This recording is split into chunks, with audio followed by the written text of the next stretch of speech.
सालों पहले एक राजा हुआ करता था। राजा का नाम छोड़ो, क्या ही फर्क पड़ता है। पर राजा में एक चुल थी, परीक्षा लेने की। कैसी परीक्षा? बुद्धि की परीक्षा। वो हमेशा अपने दरबार वासियों की परीक्षा लेके उन्हें उलझाता था।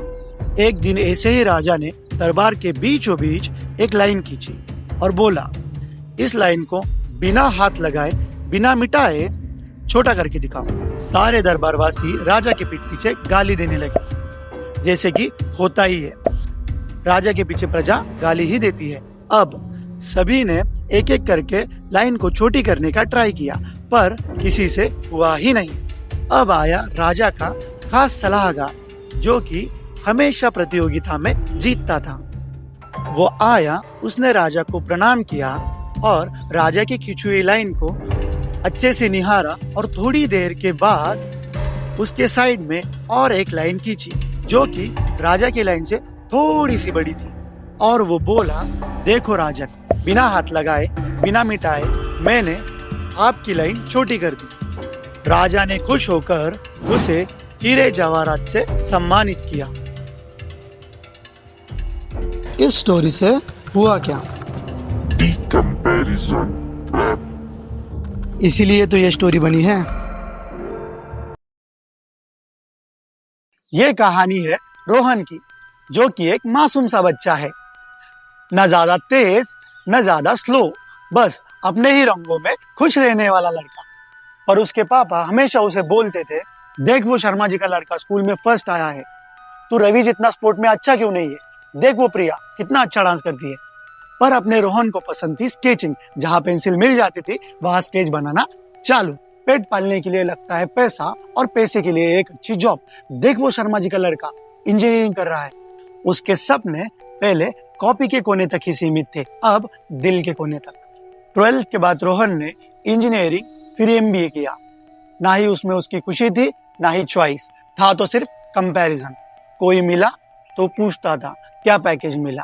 अब उसके पास नौकरी भी थी और पैसा भी, पर दिल वो खाली था। अब रोहन 25 साल का है और हर सुबह एक दिन जीने चला जाता है बिना किसी उम्मीद के, और खुद को मिरर में देख के बोलता है कि मैं हूँ कौन। एक वक्त था जब वो सपने बनाता था, आज वो सिर्फ प्रेजेंटेशंस बना रहा है। अब वो अपनी पहचान ढूंढते ढूंढते वो भी शर्मा जी का और एक लड़का बन गया है। सोशल मीडिया आया था हमें दुनिया से कनेक्ट करने, पर अब हम खुद से ही डिस्कनेक्ट हो गए। पहले का कंपैरिजन बाजू वाले शर्मा जी के बेटे से होता था, पर अब इन लोगों से हो रहा है। हमें फॉरेन के बैंड के बारे में कुछ पता हो या ना हो, पर हमें वो अटेंड करना है। ये क्यों भला? Because of FOMO, means fear of missing out. कहीं हमें ये सोसाइटी अपनाने से मना ना कर दे, इसीलिए अपने फोटो को गिबली में कन्वर्ट करना है। वेडिंग से पहले प्री वेडिंग शूट करना है। हमें अपनी जॉब किसी घूमने वाले ब्लॉगर के साथ कंपेयर करनी है। हमें सोशल मीडिया के ट्रेंड के हिसाब से ही हमारी लाइफ डिसाइड करनी है। इस चक्कर में ये चीजें करना हमें सच में पसंद है? कहीं हम खुद से पूछना भूल तो नहीं जाए, क्या हमें वो चीजें जैसे दिख रही है वैसे करने में मजा आएगा? जैसे वो सोशल मीडिया पे हमें चीजें दिख रही है, उसके पीछे एक स्ट्रगल की कहानी होगी। क्या हम उस जर्नी के डाउन्स झेलने के लिए रेडी है? जरूरी तो नहीं सबको घूमना फिरना ही पसंद है, किसी किसी को 9 to 5 जॉब, फैमिली टाइम, ये सब भी पसंद आता है। और इस कंपैरिजन और फोमो के चक्कर में हम खुद की चॉइस के मायने भूल ही गए, क्योंकि हमने हमारे दिमाग में ये फिट कर लिया है कि दुनिया तो खुशी है, प्रॉब्लम्स तो हमारी लाइफ में, हमारी ही लाइफ खराब है। Control your feed, but don't let it be feed your insecurities. Comparison is a thief of joy. You are perfect just the way you are. Not when you achieve more, not when you chase someone else's version of more. Right now, exactly as you are, because the moment you stop looking outward for this so-called validation and start looking inward for confidence, and you realize something powerful. It's okay to be different. It might be just what the world needs. Ask yourself, किस चीज में मजा आता है? कौन सी ऐसी चीज है जिसे आप करते हो तो आपको टाइम का पता ही नहीं चलता? और ये खुद से पूछो, ना अपनी मम्मी से, ना शर्मा जी के लड़के से, और ना ही पापा से।